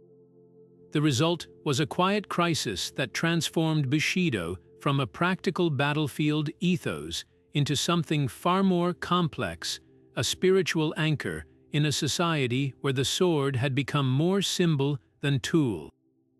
Consider the daily reality of a mid-Edo samurai. His ancestors might have measured worth in enemies slain or castles taken, but his performance reviews hinged on calligraphy skills and tax collection quotas. The sprawling bureaucracy of the shogunate needed administrators, not berserkers, men who could calculate rice yields or mediate merchant disputes without resorting to violence. Schools like the Shohizaka Academy drilled young warriors in Confucian classics until they could quote Mencius more readily than battlefield tactics. Even the once feared katana became largely decorative. Wearing two swords remained mandatory, but the average samurai was more likely to use his short blade for slicing paper than flesh. Yet Bushido didn't wither, it mutated. Philosophers like Yamaga Soko repackaged the warrior code as a moral compass for peacetime, emphasizing virtues like frugality, loyalty, and self-discipline. The Hagakure, written in the early 18th century, became infamous for its romanticized death cult musings. The way of the warrior is found in dying, but this was less a battle manual than a coping mechanism for men who'd never see combat. Samurai clung to these ideals precisely because their martial skills were gathering dust, using Bushido as psychological armor against the creeping fear of irrelevance. The tension spilled into bizarre cultural artifacts. Dueling academies flourished, but matches used bamboo shinai to prevent fatalities. Ritual suicide, seppuku, became so heavily ceremonialized that a second would often decapitate the practitioner after a symbolic abdominal cut, transforming a brutal act of defiance into state-sanctioned theater. Even armor evolved into parade gear, with lacquered plates so delicate they'd shunder a real blow. The more impractical these traditions became, the more fiercely samurai defended them, as if polishing a family heirloom sword could ward off the specter of obsolescence. Economic pressures exacerbated the crisis. With no wars to fight, many lower-ranking samurai found their fixed stipends woefully inadequate. Some secretly took up crafts or married merchant daughters for dowries, violating class barriers while maintaining public facades. The iconic 47 Ronin incident of 1703 resonated so deeply precisely because it was an anomaly, a fleeting glimpse of the old ways in a world where most warriors were drowning in paperwork. By the 19th century, this tension between identity and reality reached breaking point. When American warships appeared in Edo Bay, samurai trained in centuries-old archery techniques faced sailors armed with rifled cannons. The shock of this mismatch would eventually shatter the Tokugawa order, but not before exposing the tragic irony of the Edo period samurai. They'd spent generations perfecting the art of war in a time of peace, only to discover too late that the world had moved on without them. Beneath the clang of swords and the din of battlefields, the samurai cultivated a refined world of artistry that might surprise those who only know them as warriors. In the quiet spaces between wars, these men of steel revealed themselves as patrons of poetry, masters of the tea ceremony, and even performers on the no stage. Their cultural contributions weren't mere hobbies, They were extensions of the same discipline that guided their martial practice. Take the art of calligraphy, for example. The graceful strokes of a samurai's brush weren't so different from the precise movements of his sword. Both required absolute control, where a single hesitation could ruin the entire work. The legendary Miyamoto Musashi, after 60 undefeated duels, spent his final years painting subtle landscapes with the same intensity he once reserved for combat, proving that the warrior's spirit could transform violence into beauty. Tea ceremonies became another arena for samurai excellence. What began as a Chinese Buddhist ritual evolved under warrior patronage into chanoyu, an intricate performance where every movement held meaning. Warlords like Toyotomi Hideyoshi didn't just attend tea gatherings. They staged lavish events like the Grand Kitano Tea Party of 1587, where hundreds of guests admired prized ceramics while discreet political alliances formed over whisked matcha. The art's emphasis on tranquility and focus mirrored Zen principles many samurai embraced, turning the terum into a training ground for the mind. Sen no Rikyu, history's most celebrated tea master, served Hideyoshi himself, demonstrating how even Japan's fiercest warlord recognized the power of a perfectly orchestrated moment of stillness. Poetry flowed as naturally as blood for these warrior artists. The waka and renga verse forms became essential skills at samurai gatherings, where a well-composed poem could impress allies or subtly insult rivals. During the Heian period, Tera no Tadanori risked his life to retrieve his poetry anthology at the Battle of Ikai no Tani, a testament to how deeply art was woven into their identity. Centuries later, the haiku master Matsuo Basho, though not a samurai himself, traveled with warriors who protected him, their swords sheathed but their minds sharpened by his minimalist verses. The brevity of haiku, 17 syllables capturing the essence of a moment, resonated with warriors who understood that life, like poetry, could end abruptly. Then there was no theater, where samurai both sponsored performances and occasionally took the stage themselves. The slow, deliberate movements of no masks and costumes required the same bodily control as swordsmanship. Plays often dramatized samurai legends, like the ghost of defeated warrior Atsumori returning to plead for Buddhist salvation, allowing audiences to reflect on the transience of glory. When a daimyo like Ashikaga Yoshimitsu patronized no troops, he wasn't just entertaining his court, he was engaging in cultural diplomacy, using art to legitimize his rule.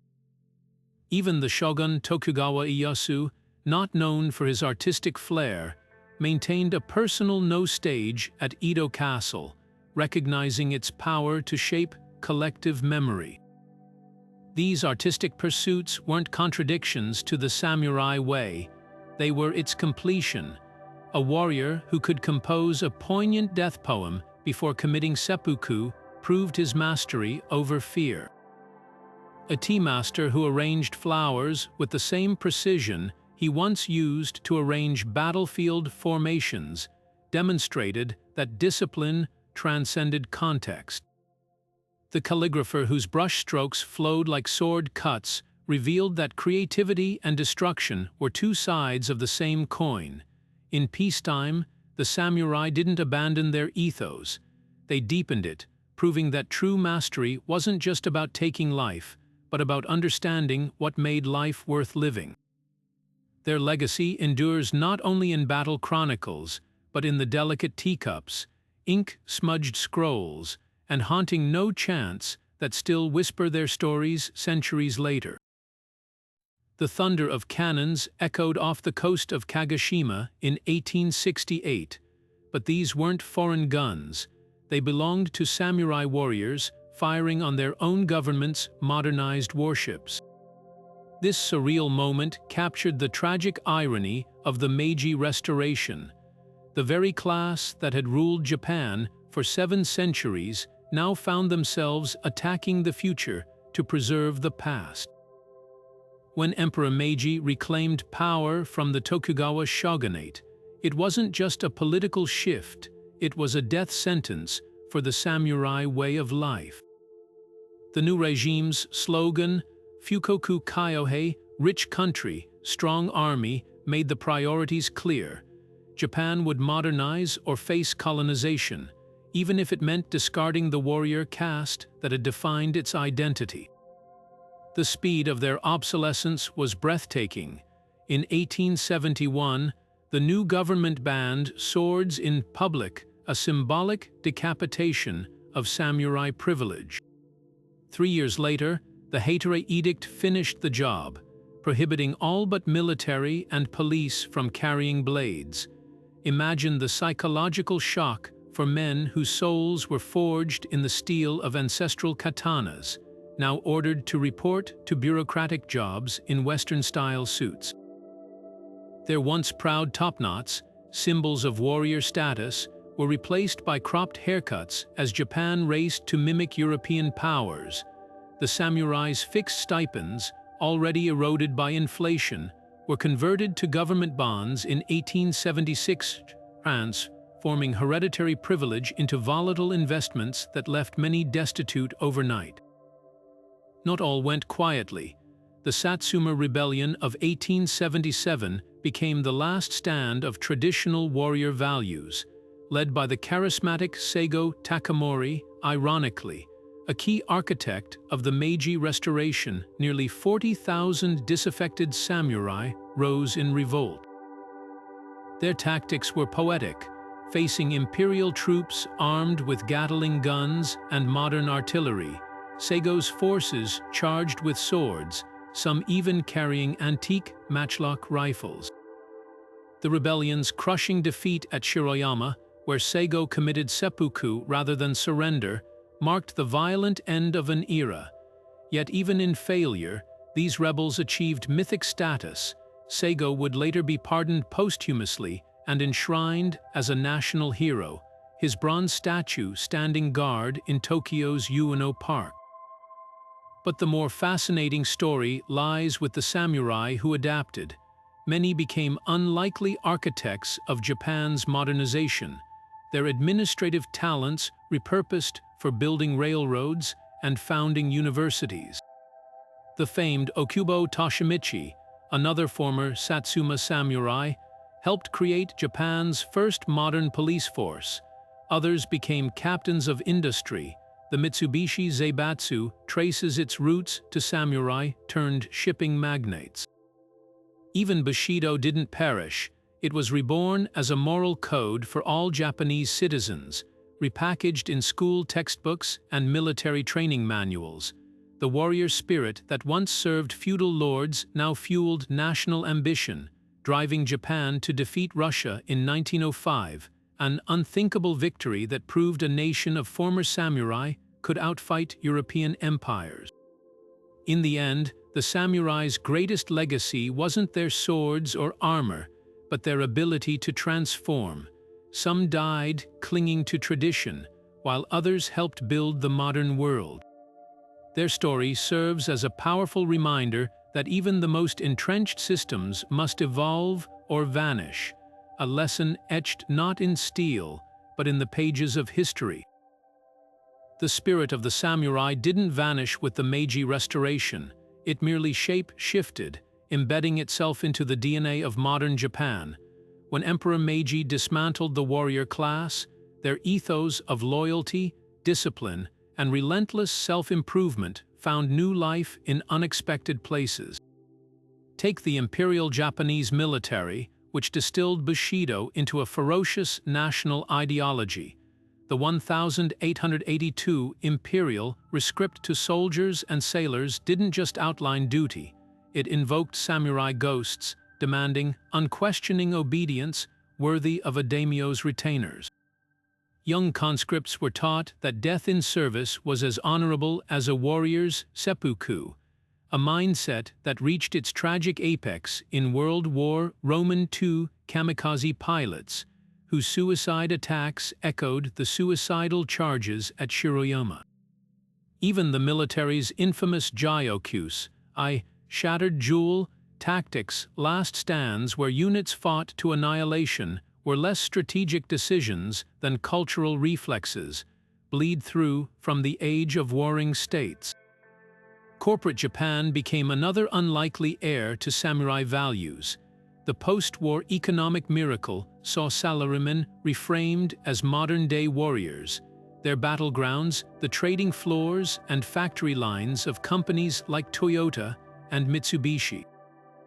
Lifetime employment systems mirrored the feudal bonds between lord and retainer, while company songs and morning calisthenics evoked the regimented discipline of a samurai camp.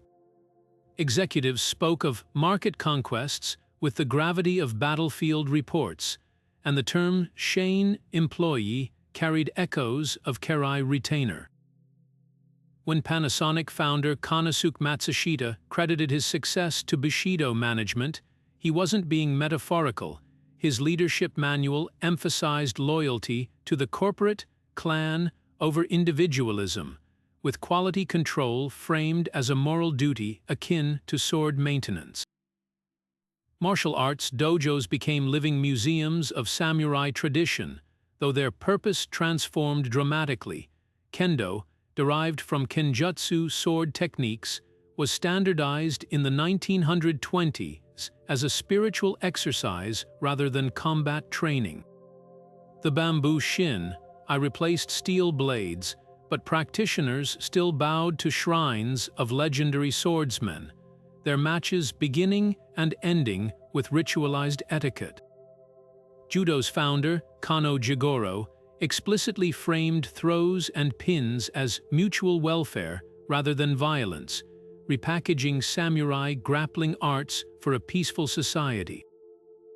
Even the tea ceremony, once a warrior's meditation before battle, entered public schools as a tool for teaching precision and respect, yet the most pervasive legacy might be in Japan's collective psyche.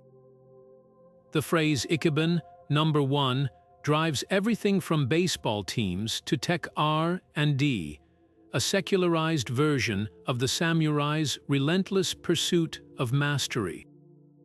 Corporate scandals still prompt ritualistic resignations that mirror feudal-era responsibility-taking, while the reverence for artisans, from sushi chefs to carpenters, traces back to the warrior's respect for craft.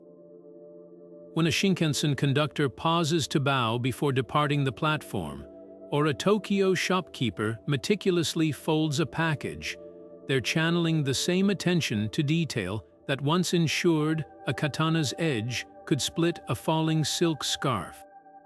The paradox is striking.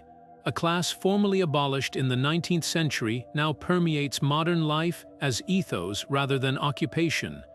From the disciplined queues at train stations to the fierce pride in made in Japan quality, the ghost of the samurai lingers, not in swords or armor, but in the unspoken codes that shape a nation's character. Their end wasn't extinction, but evolution, proving that even the most traditional values can adapt to survive when the world changes around them. Hollywood would have you believe every samurai spent their days slicing through enemies like a hot knife through butter, their katanas flashing in the sun as they recited poetry. But peel back the silver screen glamour, and you'll find a reality far more complex and often far less glamorous. Take the iconic image of the lone ronin wandering the countryside, righting wrongs with his blade. In truth, most samurai were bureaucrats in armor, spending more time calculating rice taxes than engaging in dramatic duels. The legendary 47 Ronin story, endlessly adapted into films, gets one thing right, their loyalty, but glosses over the fact that these masterless samurai spent a year plotting their revenge while working mundane jobs as merchants and laborers. Sword fights in movies are another minefield of myth. The lightning-fast iaijutsu draws seen in films, those were ceremonial techniques, not battlefield moves. Real samurai combat was brutal efficiency, not acrobatics, more shoving matches in mud than choreographed ballets. And forget about those gleaming black lacquered armors. Battle-ready suits were often dull earth tones to avoid reflecting sunlight and giving away positions. Even the katana's reputation as the soul of the samurai is half-truth. During Japan's 250-year peace under the Tokugawa Shogunate, many swords were never drawn in anger, becoming status symbols rather than weapons. Then there's Bushido, the so-called way of the warrior. Hollywood loves framing it as an ancient, unchanging code, but historians agree it was largely romanticized during the peaceful Edo period. The Hagakure, that oft-quoted Bushido manual, written in the 1700s by a monk who'd never fought, for samurai who rarely did either. Real battlefield ethics were pragmatic. When Taika Shingen's men poisoned an enemy castle's water supply, or Oda Nobunaga butchered surrendering monks at Mount Hiei, they weren't violating Bushido, they were following the unspoken rule that victory justified any means. Perhaps the biggest misconception is the samurai's isolation from the world. Films paint them as xenophobic traditionalists, yet many eagerly adopted foreign tech. The first recorded use of firearms in Japan, by samurai in 1543, just days after Portuguese traders introduced matchlocks. By the 1570s, Oda Nobunaga was fielding rifle squads that made katana-wielding purists obsolete. Even their famous resistance to Christianity was political, not cultural. Tokugawa Ieyasu banned it not because he hated foreigners, but because Spanish missionaries threatened his control. The truth is, samurai were as diverse as the eras they lived in: part-time farmers in the Heian period, gun-toting warlords in the Sengoku, and desk-bound administrators by the 1800s. Reducing them to stoic sword saints does history a disservice. Next time you see a Hollywood samurai dramatically slow-walking toward his enemies, remember the real warriors who won Japan's greatest battles not with lone heroics, but with logistics, arquebus volleys, and the occasional poisoned well. Their legacy isn't in the myths we've created, but in the messy, adaptable humanity they actually lived. History remembers Miyamoto Musashi not just as Japan's greatest swordsman, but as the man who turned combat into philosophy. Born in 1584, Musashi's life spanned the turbulent transition from civil war to Tokugawa peace, a shift that forced warriors like him to redefine their purpose. His early years read like something out of legend, winning his first duel at 13 against an armed adult, wandering the countryside as a teenage ronin, and developing the two-sword Niton Ikai Ryu style that baffled opponents. But Musashi's true genius emerged in his later years when he traded the blood-soaked battlefields for ink and paper. His Book of 5 Rings wasn't just a martial arts manual. It was a distillation of samurai strategy into universal principles, comparing sword fighting to carpentry, pottery, even the flow of water. The man who'd reportedly killed over 60 adversaries in single combat spent his final years painting delicate landscapes and crafting temple sculptures, proving the warrior's path could lead to artistry as surely as it did to violence. Far earlier, in the 12th century, a woman shattered every convention of her era: Tomo Gozen, the Ana Bugeisha whose battlefield prowess became the stuff of legend. While most samurai women trained only in defensive naginata techniques, Tomo rode into combat alongside her lord, Minamoto no Yoshinaka, during the Genpei War. Ancient chronicles describe her as a warrior worth 1,000, recounting how she single-handedly decapitated enemies and led cavalry charges with terrifying precision.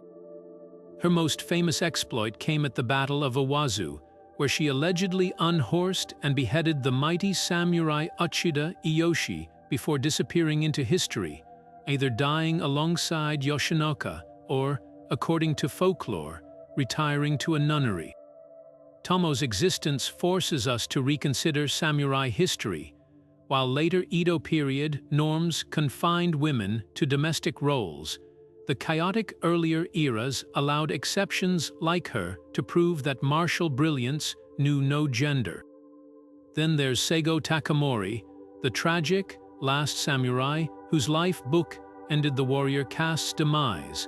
A key architect of the 1868 Meiji Restoration, Seigo helped overthrow the Tokugawa Shogunate, only to watch the new government dismantle the very samurai privileges he'd fought to preserve.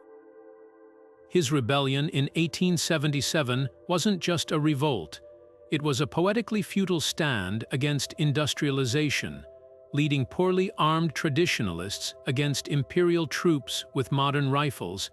Seigo embodied the agony of an entire class witnessing their world vanish.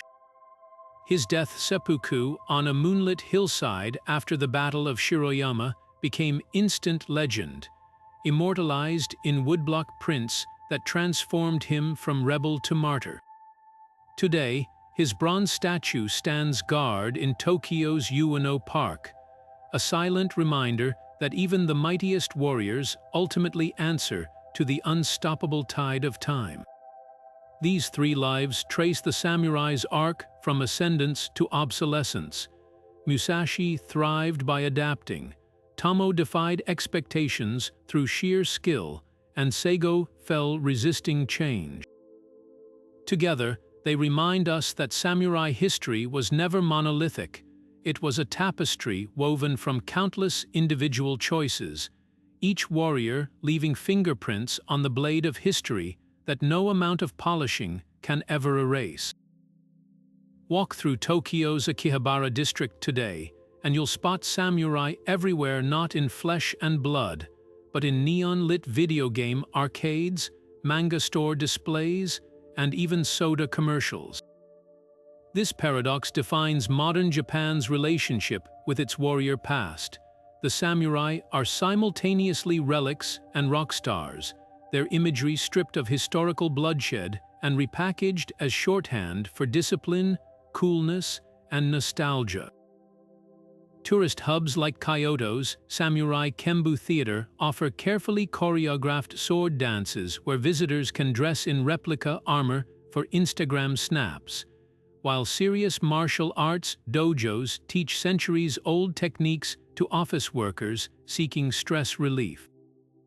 The blade that once severed heads now slices through the drudgery of spreadsheet-filled afternoons. Corporate Japan has been particularly adept at mining samurai symbolism for modern lessons. Training seminars invoke Bushido principles to instill teamwork, with employees encouraged to see their managers as daimyo and projects as honorable campaigns.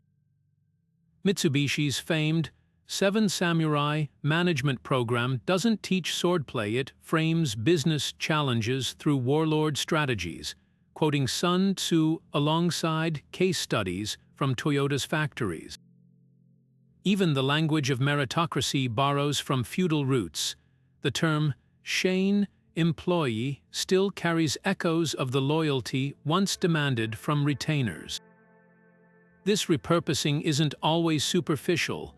When the Fukushima nuclear plant faced disaster in 2011, workers who stayed behind were dubbed modern samurai by the press, their self-sacrifice framed through the prism of ancient warrior duty.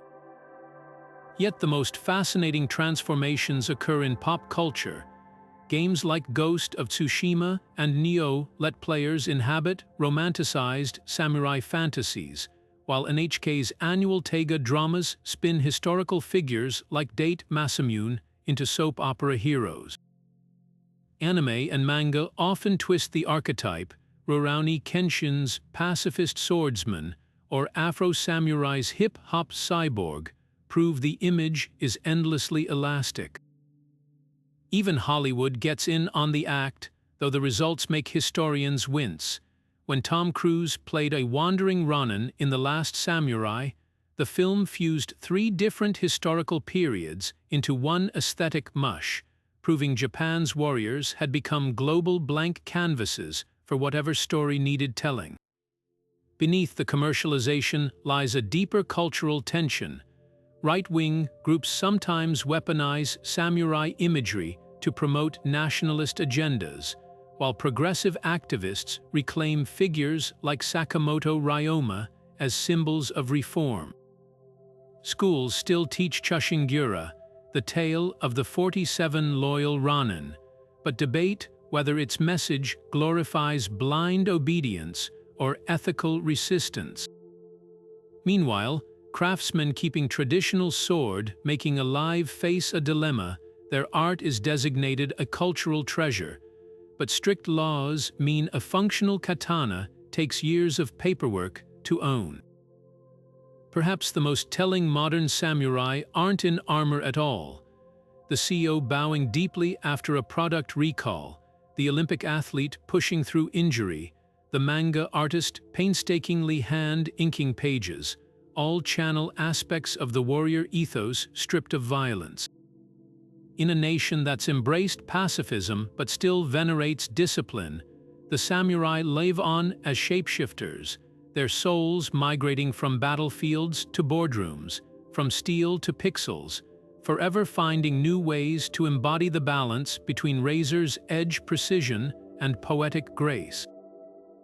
Beneath the manicured lawns of modern Kyoto, archaeologists unearthed something astonishing in 2021, a mass grave from the Onin War filled not with neatly arranged skeletons, but with bodies bearing the brutal marks of 16th century combat.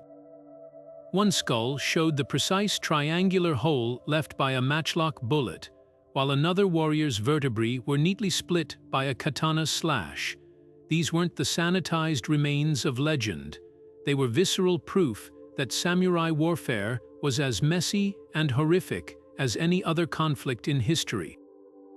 The discovery upended decades of assumptions, revealing that the famed warriors didn't always die in poetic single combat. Many perished anonymously in the chaotic meat grinders of civil war, their bones mingling with those of conscripted farmers and Ashigaru foot soldiers. Even more revealing were the personal items found alongside these remains.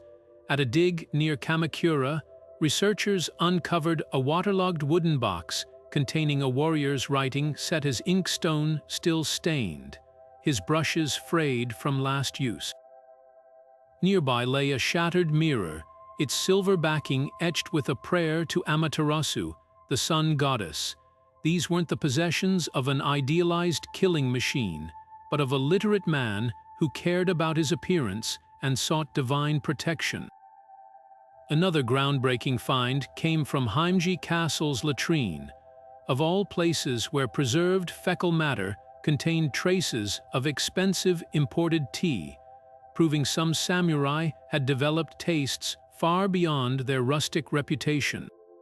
Perhaps the most poignant discovery emerged from a small coastal village in Saga Prefecture. During routine roadwork, crews stumbled upon a sealed ceramic jar containing a bundle of letters from a low-ranking samurai to his wife during the Korean invasions of the 1590s.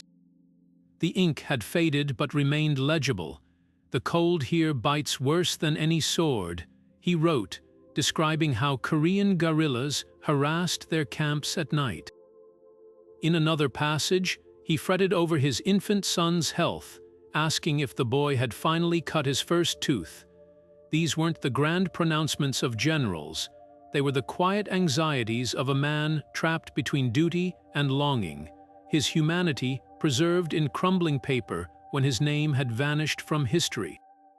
Recent battlefield archaeology has also shattered myths about samurai weaponry. At the site of the famous Battle of Sekigahara, metal detectors revealed something startling: discarded European-made gun parts mixed with traditional arrowheads. This physical evidence confirms what written records only hinted at. By 1600, many samurai had fully embraced firearms, despite later Edo period propaganda emphasizing swordsmanship. Even more telling were the deformed bullets found near Osaka Castle, showing how defenders had resorted to melting down statues and roof tiles for ammunition during sieges, a far cry from the image of noble warriors facing death with perfect, polished blades. The most unexpected revelation came from a university lab in Tokyo, where CT scans of armor fragments revealed hidden inscriptions. Beneath layers of lacquer, one 15th century cuirass bore the scratched names of 7 previous owners, each crossed out when the armor was taken as battle loot. Another helmet's interior had fingerprints preserved in its resin lining, the literal touch of a warrior preparing for what might be his final fight. These intimate traces remind us that behind every suit of armor was a living, breathing person with fears and hopes, not just the romanticized caricatures of later centuries. What emerges from these discoveries isn't a monolithic warrior class, but a tapestry of contradictions, men who wrote tender poetry yet committed battlefield atrocities, who prized honor but readily adopted foreign weapons, who wore exquisite lacquered armor over unwashed bodies reeking of sweat and blood. The real samurai were far more fascinating than their mythologized counterparts, precisely because they were human. Each archaeological find peels back another layer of legend, bringing us face to face with the complex, flawed, and utterly compelling people who shaped Japan's destiny. From the misty battlefields of ancient Japan to the neon-lit arcades of modern Tokyo, the samurai's 7th-century journey is nothing short of extraordinary. What began as provincial enforcers, armed guards protecting tax shipments and frontier lands slowly morphed into a ruling class that shaped every facet of Japanese life. Their evolution mirrors Japan's own transformation, from fractured warring states to a unified nation, from isolated feudal society to a global cultural powerhouse. Along the way, they became more than warriors. They were poets, politicians, philosophers, and paradoxes, embodying both the razor's edge of violence and the delicate artistry of ink brush strokes. Think about the sheer scope of their legacy. In one era, they were frontline defenders against Mongol invasions, adapting foreign weapons with ruthless pragmatism. In another, they sat in Edo's bureaucratic offices, trading swords for ledgers while keeping their blades polished for ceremony. They witnessed the rise and fall of shogunates, survived political purges, and even faced their own obsolescence when modernization demanded Japan swap katanas for railroads. Yet instead of vanishing, they reinvented themselves, their ethos seeping into boardrooms, dojos, and the collective imagination of a nation that still measures excellence by the precision of a craftsman's hand or the bow of a CEO. What's fascinating is how the samurai captivate us globally, far beyond Japan's borders. Hollywood films turn them into lone wolves, video games cast them as pixelated heroes, and business gurus distill their strategies into leadership seminars. This universal appeal speaks to something deeper, a longing for codes of honor in an ambiguous world, for mastery in an age of shortcuts. Whether it's the stoic discipline of Miyamoto Musashi or the tragic rebellion of Seigo Takamori, their stories resonate because they're human, full of contradictions and hard-won wisdom. Now, we'd love to hear from you. Which chapter of samurai history sparks your curiosity? Is it the early days of horseback archers clashing under crimson banners, the cunning warlords of the Sengoku period, turning betrayal into an art form? Or perhaps the poignant twilight of the Edo era, when warriors became bureaucrats, their swords gathering dust as the world changed around them. Drop your thoughts in the comments, and let's keep the conversation as dynamic as the history itself. After all, 700 years of legacy can't be contained in a single video.